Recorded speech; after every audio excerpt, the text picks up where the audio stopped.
Hi everyone, how are you? It's Miss M, and in this video you're going to watch me design.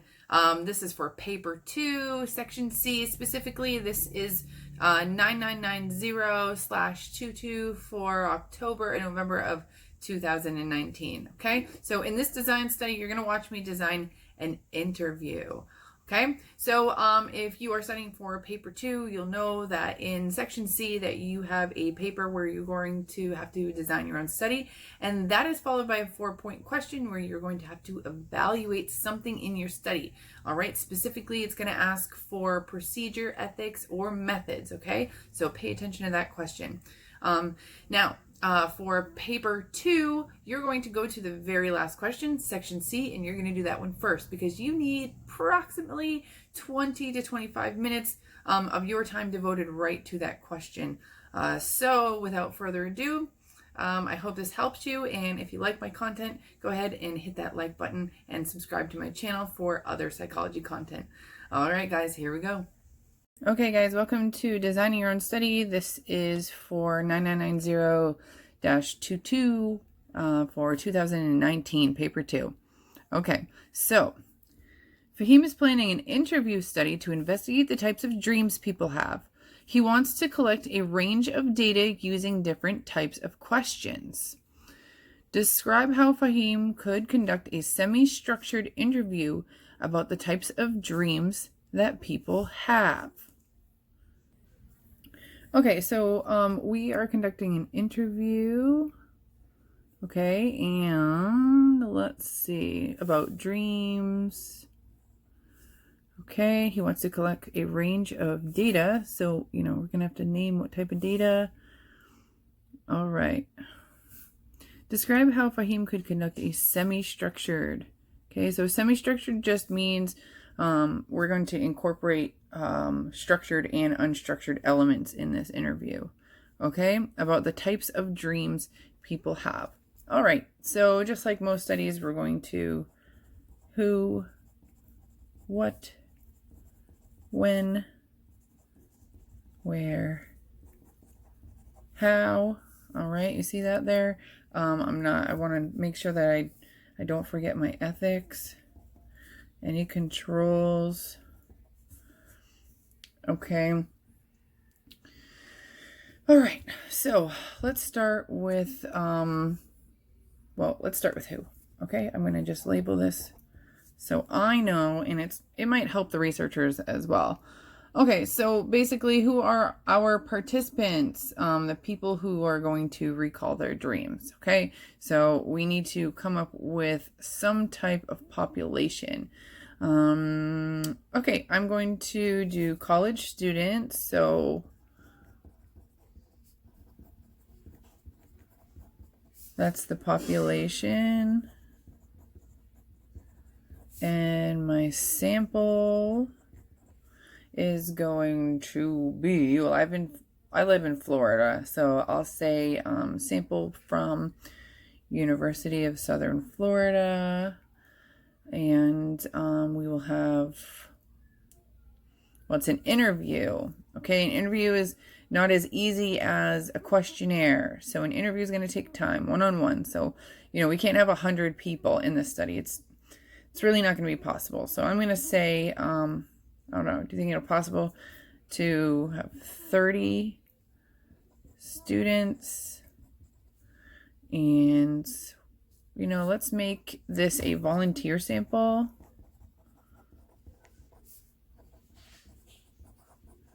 And we put an ad up, maybe in the library, for a study on dreams.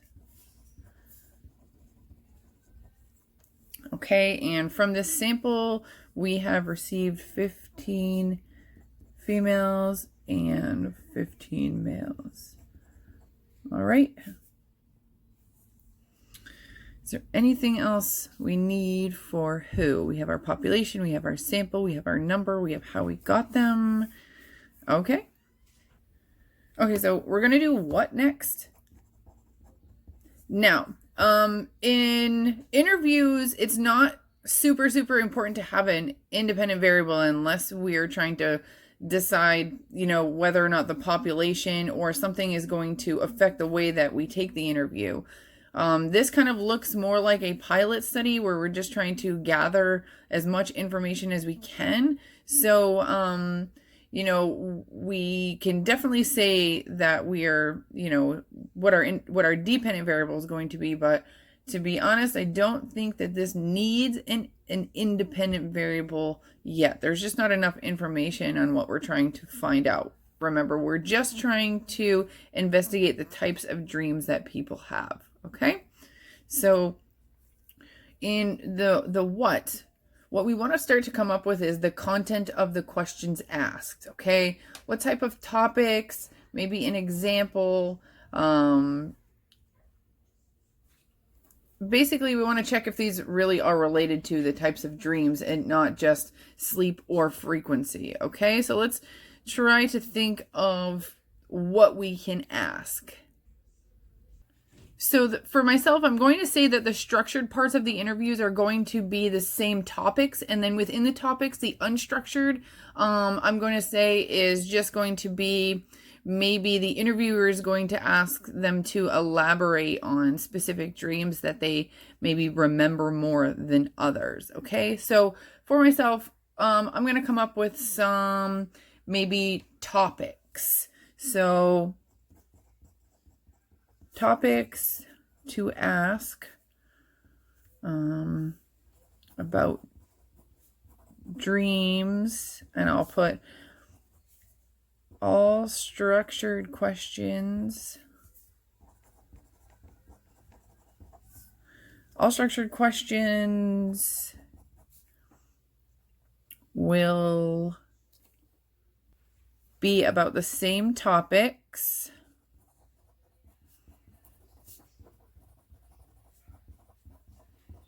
And here's some examples, okay? I'll put them on the other side. All right, I jumped ahead a little bit here. So basically in the what, it's topics to ask, okay? So I'm coming up with topics to ask in the interview about dreams. All structured questions will be about the same topics. For example, have you had any dreams about athletics? Have you had any dreams about animals? Have you had any dreams about the work or familiar environments, unfamiliar environments, whimsical or mystical? And then I went to define what those kind of mean a little bit. All right. I obviously didn't go into a lot of detail, but, work would be someone's own occupation. A familiar environment would be maybe doing no task or, you're not really completing anything. You're just kind of hanging out in an environment or around people that are familiar to you, and maybe a non-familiar environment. Maybe it's places we've never been before in dreams, or maybe it's even whimsical or mystical, like unicorns or flying or something like that. Okay. So then I also wrote, if yes to any of these questions, instruct interviewer to ask participant to describe their dreams in detail. And this is going to be the unstructured portion.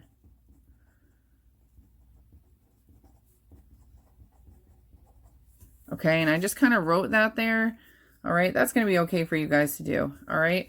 We're not all linear thinkers. Some of us are global thinkers, and we need, we need to box things and space it out. It can't just be all bullet points and whatnot. Okay. So we have the who, and we have the what. I talked about what kind of questions we're going to be asking, and that involves structured and unstructured, just like it asks up here in this semi-structured interview, okay?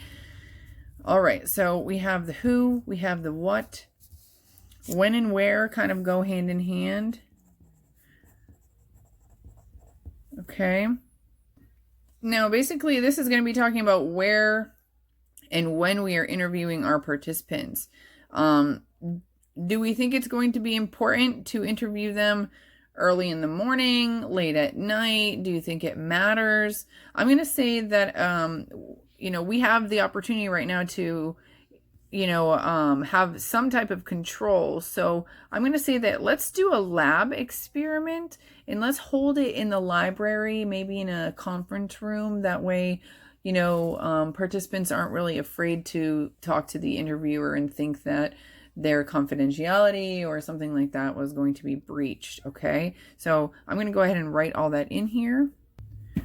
Okay, so I basically wrote some important details in here. This is a lab experiment with semi-structured interviews.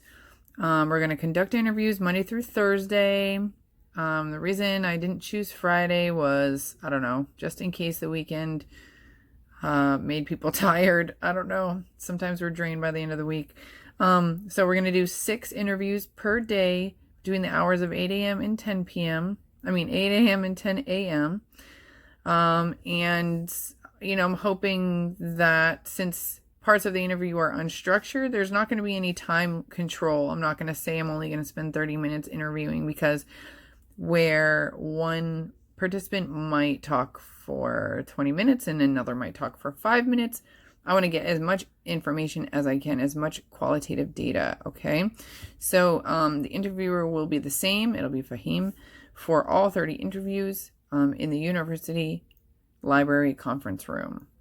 Okay, so what we're going to do now is move on to the how. Okay, so I know I kind of said a little bit of how this is going to be conducted, but I'm going to kind of roll it all in here and include the ethics.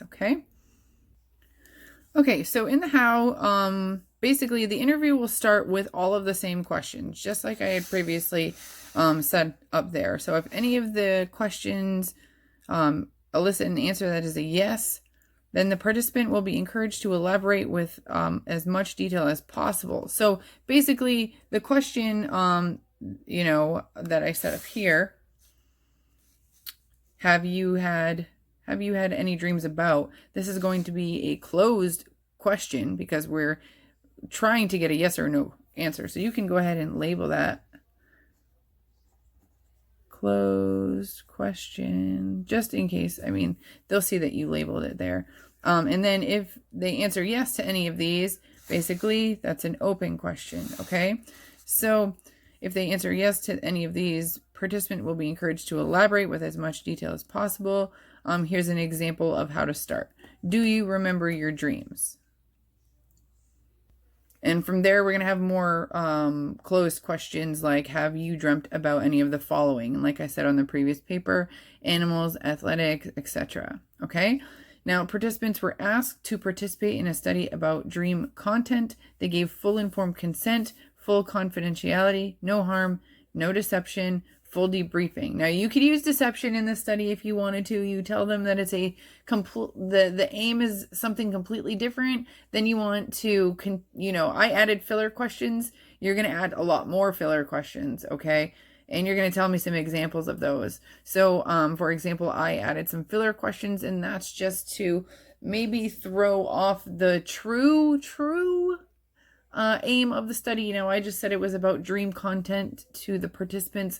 They don't actually know that I want to know, what is, the dreams that are had the most often, I guess. Overall, we're just looking to see the types of dreams that people have. So the filler questions are important because they're just going to help the participant, not so much give less demand characteristics. Okay. So you also want to talk about closed and open questions. Okay. I know we labeled them before, but maybe give an example of the closed and open questions, structured, unstructured. Remember all the pieces to an interview. So, closed are going to be tallied. So +1 for a yes and 0 points for a no.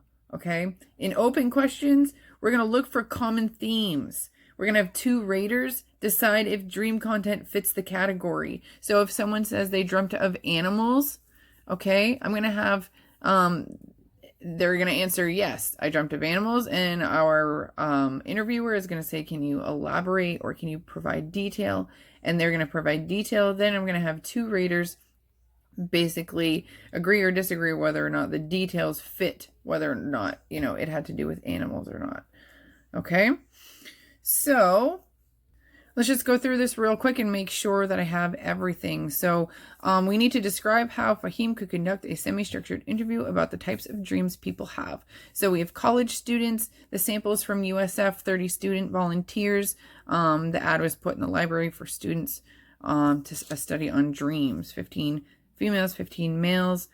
What are we studying? Topics to ask in our questionnaire, in our interview. They are, all the structured questions will be about the same topics. Example, athletics, animals, work, familiar environments, unfamiliar environments. Okay, we have our closed questions. We talk about our open questions. The only thing that I want to add is our dependent variable, because I didn't really say that there was going to be one. I'm just going to kind of add it right on the side here. So dependent variable answers to interview. Okay, so I'm just going to throw that on the side. Hail Mary, please see it. Now, when we have a lab experiment, semi-structured interviews, we're going to conduct the interviews Monday through Thursday. So this is going to be part of our reliability, guys. Okay, part of our reliability in the sense that if someone's going to replicate our study, they're going to know that they have to do it Monday through Thursday. They are only going to conduct 6 interviews per day and between the hours of 8 and 10 a.m.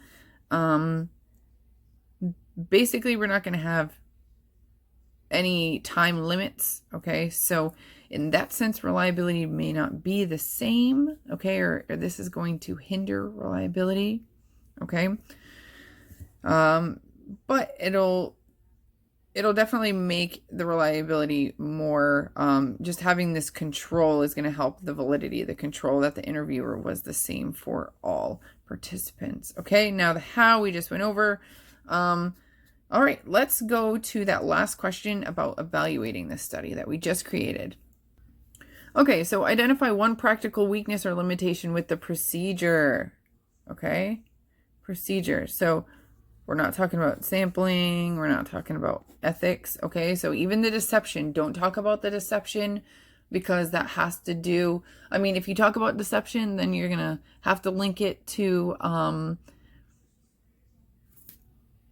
demand characteristics, which then you're going to link to validity. Okay, so in the procedure, we're basically looking for, if you can't do sampling, think of grave. Okay, we have reliability in there, we have validity in there, and we have usefulness or application. So I'm probably going to try to link something to validity or reliability, specifically in this answer.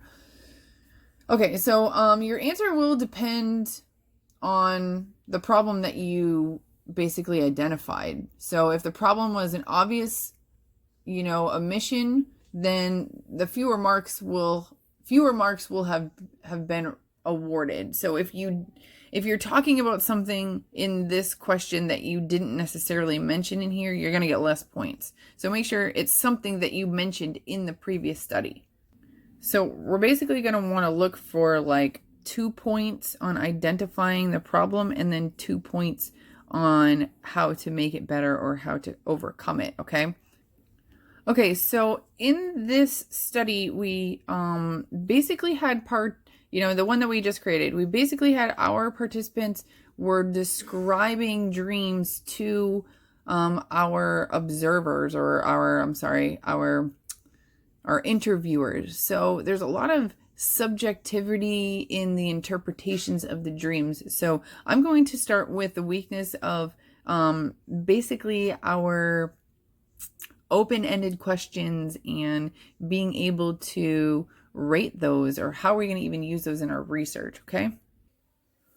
Okay guys, so I kind of chose to talk a little bit about the fact that we used open questions in this interview, and that's going to elicit qualitative data. Okay, so open questions, referring to, referring to the fact that there was no time frame of these dreams. We just asked them randomly, and we didn't specifically even ask them about their last dream. We just asked them about dreams in general. So doing this leaves a lot of room for too much subjectivity and even lying. Like, we really have no idea if our participants were telling the truth, if they were exaggerating, if they remembered a little bit and kind of went off on detail about things they didn't actually remembered. We are left to assume that all participants' details of the dreams are genuine. Okay, so we don't know if they lied or not. But due to their single experience, it makes it subjective, which lowers the validity. So, you know, we want to know, we are studying different types of dreams. All right. And just for the plain fact that our qualitative data and it's being very subjective, it's going to just lower our validity at that point. Okay. Now, using only closed questions with definitions of categories will make the data more objective. So instead of saying, have you had a dream of animals, and saying, please describe your dream, what if we say, have you had any dreams involving any of the following? And then, you know, list as many type of animals or categories of animals as possible. And if they say yes, then we know that they specifically fit into that category. This is numerical data, and this is going to help us create more valid results, since the aim is about the types of dreams and not about the details of the dreams. So it's not so much important that we're asking the details of what our participants dreamt, but more so that, you know, the details are fitting with the topic, okay? Specifically. Now, I definitely believe you could have done something to do with reliability and maybe the structure. Just make sure that you stay away from ethics and you stay away from how you sampled your participants or anything to do with the methodology, okay? Specifically, they're talking about the procedure. All right, guys. I hope you enjoyed this creating of interviews with basically our semi-structured interviews about dreams. Good luck on your paper 2.